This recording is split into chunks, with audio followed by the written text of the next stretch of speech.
মুখ বান্ধব কীর্তি তুই কোন দাঁতের নাই আমার তুই মুখ বান্ধব কীর্তি তুই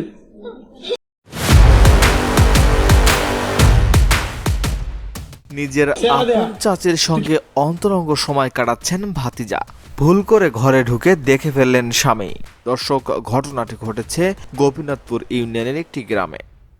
সরেজমিনে গিয়ে দেখা যায় বাড়ির আঙ্গিনায় দড়ি দিয়ে খুঁটির সঙ্গে বাঁধা আছে এক যুবক এবং পাশের একটি লিচু গাছের সাথে বাঁধা আছে এক মাঝবয়সী নারী। তাদের দেখতে ভিড় করছেন এলাকাবাসীর নারী ও পুরুষরা।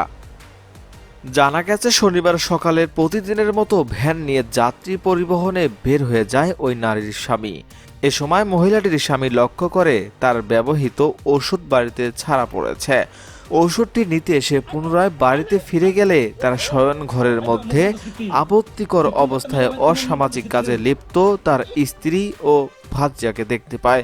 এ সময় গ্রামবাসীদের সহায়তা নিয়ে তাদের হাতে নাতে আটক করে গাছের সাথে বেঁধে রাখা হয়েছে। গ্রামের এক বাসিন্দা বলেন, অসামাজিক কাজে লিপ্ত হলে আপত্তিকর অবস্থায় তার স্বামী দেখে ফেলে।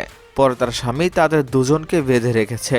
অভিযুক্ত ওই নারীর স্বামী বলেন, আমি ভ্যান চালক, সকালে ভ্যান নিয়ে বের হয়ে ভুল করে বাড়িতে ফিরে যাই ওষুধ। সেই ওষুধ নিতে গিয়ে দেখি আমার ভাতিজার সাথে আমার স্ত্রী আপত্তিকর অবস্থায় আছে। তখন তাদের ধরে ফেলি। আগে থেকেই তাদের মধ্যে পরকীয়ার সম্পর্ক ছিল। আজ প্রমাণ সহ হাতে নাতে তাদেরকে আটক করেছি। এদিকে ওই নারীর বাবা বলেন, খবর পেয়ে এসে দেখি আমার মেয়েকে লিচু গাছে বেঁধে রেখেছে।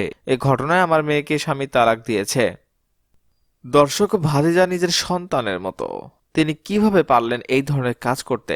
এমন চাচির আপনারা কি শাস্তি আশা করছেন? অবশ্যই কমেন্ট করে জানিয়ে দিন আপনাদের মূল্যবান মতামত। এখনকার মতো এখানে শেষ। পরবর্তী আপডেট জানতে সাথে থাকুন। ধন্যবাদ।